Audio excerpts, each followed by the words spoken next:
Soundtrack Secrets.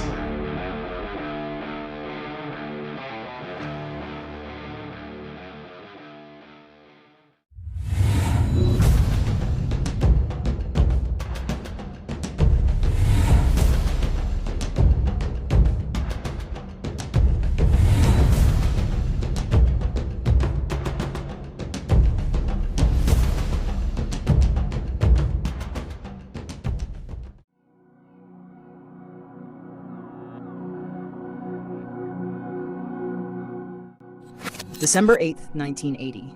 A cold Monday night in New York City. The streets of Manhattan buzzed with the usual rhythm of urban life, unaware that history was about to be torn apart. Inside the Dakota, the iconic apartment building on 72nd Street, John Lennon was winding down from a long day. Just hours earlier, he had been at a recording session with Yoko Ono, working on new music that promised a rebirth of his career. For Lennon, this was supposed to be a new chapter. After years of retreat from the spotlight, he had just released Double Fantasy, a record celebrating love, peace, and the joy of family life. As the evening sky turned dark, Lennon and Yoko left the studio and headed back to the Dakota. It was just after 10:30 p.m. when their car pulled up in front of the building. Standing in the shadows near the entrance was a man who had been waiting for hours. His name was Mark David Chapman. Earlier that day, Chapman had approached Lennon with a copy of Double Fantasy. Lennon, ever gracious, signed it for him. No one suspected that this seemingly ordinary fan was carrying a far darker intention. Now, as Lennon stepped out of the car and walked toward the archway of the Dakota, Chapman emerged from the shadows. "Mr. Lennon?" Chapman called out. In that instant, everything froze. Chapman pulled out a .38 revolver and fired 5 shots. 4 of them hit John Lennon in the back and shoulder. The sound of gunfire shattered the quiet night. Lennon staggered forward, desperately trying to make it inside the building. The doorman, horrified, rushed to Lennon's side. "Do you know who you are?" he cried. Lennon, bleeding and barely conscious, whispered back, "Yes, I'm John Lennon." Within seconds, chaos erupted. Yoko Ono screamed. Bystanders froze in shock, and Chapman calmly stood by, holding a copy of The Catcher in the Rye, waiting for the police to arrive. An NYPD patrol car sped through the streets, lights flashing. Officers found Lennon collapsed in the lobby of the Dakota, clinging to life. With no time to wait for an ambulance, police lifted Lennon into the back seat of their squad car and raced to Roosevelt Hospital. Along the way, Lennon's condition worsened. His pulse faded. The officers shouted his name, begging him to hold on. At 11:15 p.m., doctors at Roosevelt Hospital pronounced John Lennon dead on arrival. He was just 40 years old. News spread with the speed of lightning. Radio stations broke into their programs. Television anchors announced the unthinkable. John Lennon had been murdered in New York City. Outside Roosevelt Hospital, fans began to gather, their faces pale with disbelief. Some cried, others sang Lennon's songs, clinging to the hope that his message of peace could outlive the violence that had just silenced him. Back at the Dakota, the crime scene was swarmed by reporters and police.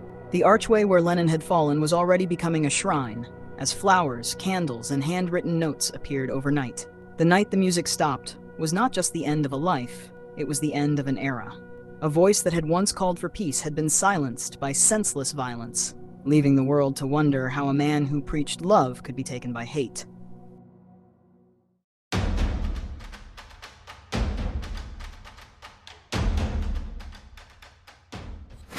To understand the tragedy of John Lennon's death, we have to look at the man who pulled the trigger, Mark David Chapman. Born in Fort Worth, Texas in 1955, Chapman grew up in a turbulent household. He struggled with feelings of anger, loneliness, and a constant search for identity. As a teenager, he drifted between interests, religion, music, and art, but never seemed to find a true sense of belonging. Like many of his generation, Chapman was fascinated by the Beatles. But over time, his admiration twisted into something far darker. Chapman once idolized Lennon, even listening to Imagine and the Beatles' records on repeat. Yet, in his mind, Lennon became a symbol of hypocrisy. Chapman fixated on Lennon's famous remark in 1966, "The Beatles are more popular than Jesus now." That statement angered many, but for Chapman, it became an obsession. He began to see Lennon as a false prophet, someone who preached peace and love while living in wealth and comfort. This distorted view festered inside Chapman for years. By 1980, he was convinced that eliminating Lennon would somehow make a statement to the world. But Chapman's obsession wasn't only with Lennon. He also clung tightly to J.D. Salinger's novel, The Catcher in the Rye. He believed the book spoke directly to him. shaping his delusions and feeding the idea that he was destined to act out its themes. Chapman's mind became a battlefield between reality and fantasy. At times, he even heard voices urging him to carry out the act. In the months before December 1980, Chapman planned his trip to New York. He bought a revolver, flew to Hawaii, then traveled to Manhattan with a chilling purpose. On the morning of December 8th, Chapman was already waiting outside the Dakota. He blended in with other fans, holding albums and a camera. When Lennon emerged that afternoon with Yoko Ono, Chapman approached him politely, asking for an autograph. Lennon signed his copy of Double Fantasy, unaware of the man's true intentions. Photographer Paul Gorsh captured the moment in a haunting photograph, Lennon smiling as he autographs the record for the man who would end his life just hours later. That signed album would later sell at auction for hundreds of thousands of dollars, a grim artifact of one of music's darkest nights.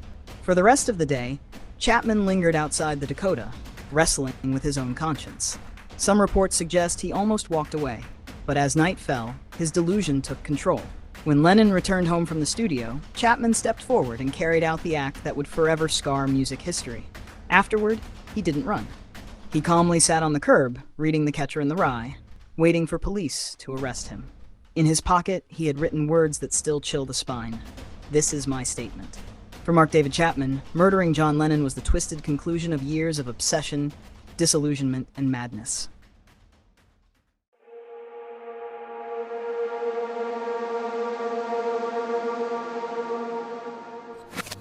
When the news of John Lennon's death broke on December 8, 1980, the world froze. For millions, it was unthinkable that the voice behind Imagine and so many Beatles classics was gone forever. Radio stations interrupted their programs to announce the tragedy. Television anchors delivered the news with somber faces. Fans who were listening to Monday Night Football even heard broadcaster Howard Cosell break the story live on air. Within hours, thousands of people gathered outside the Dakota and Roosevelt Hospital.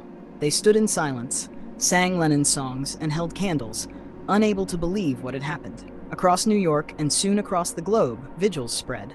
In Tokyo, London, Paris, and Sydney, fans mourned as if they had lost a family member. Lennon was not just a musician, he was a symbol of hope. The outpouring of grief was unlike anything the music world had seen before. Crowds filled streets, churches opened their doors, and tributes poured in from every corner of the world. Fellow musicians were devastated.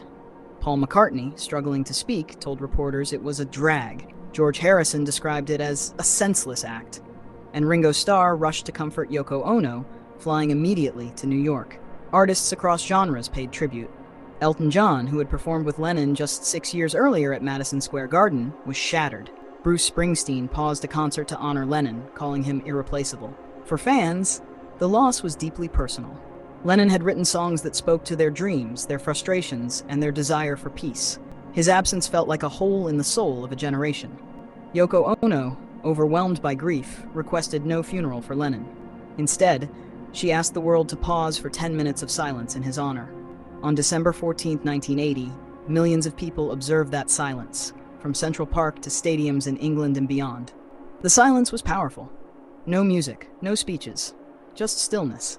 It was as if the entire world stopped to acknowledge the life and legacy of John Lennon. Lennon's death also sparked debates about fame, security, and the dangers of obsession. How could a man who preached peace fall victim to such violence? The question haunted fans for years. Yet even in tragedy, Lennon's message endured. Songs like Imagine became more than music. They became anthems of unity, sung at rallies, protests, and memorials for decades to come. You may say I'm a dreamer, but I'm not the only one. Those words, already iconic, took on new life after his death. They reminded people that Lennon's vision of peace and love was still worth fighting for. His influence stretched far beyond the Beatles. As a solo artist, Lennon had given the world songs of vulnerability, honesty, and protest. His music challenged authority, but also invited people to believe in a better world. Generations who never lived during Lennon's time would still grow up with his voice. From classrooms to concerts, his songs continued to inspire new dreamers. In Central Park, across from the Dakota, a memorial was built in his honor, Strawberry Fields. There, fans still gather every December 8 to sing, remember, and celebrate Lennon's life. His legacy also lived on in his family. Sean Lennon, only 5 years old when his father died, would later follow in his footsteps as a musician. Julian Lennon, his son from a previous marriage, also carried the torch of music and peace. Lennon's story became a reminder of the fragility of life and the enduring power of art. Though his time was cut short, his words and melodies remain eternal. The world lost John Lennon on a dark night in 1980, but it never lost his spirit. His songs still echo in stadiums, coffee shops, protests, and quiet moments of reflection. The dream he sang of, peace, love, and unity, did not die with him. Instead, it lives on in every person who sings along to imagine and believes, like Lennon, in a world living as one.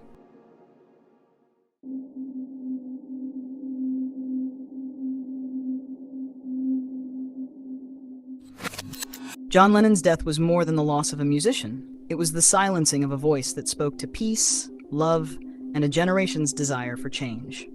The tragedy outside the Dakota shattered the illusion of safety for artists and reminded the world how fragile even the brightest lights can be. Yet, Lennon's legacy didn't die that night.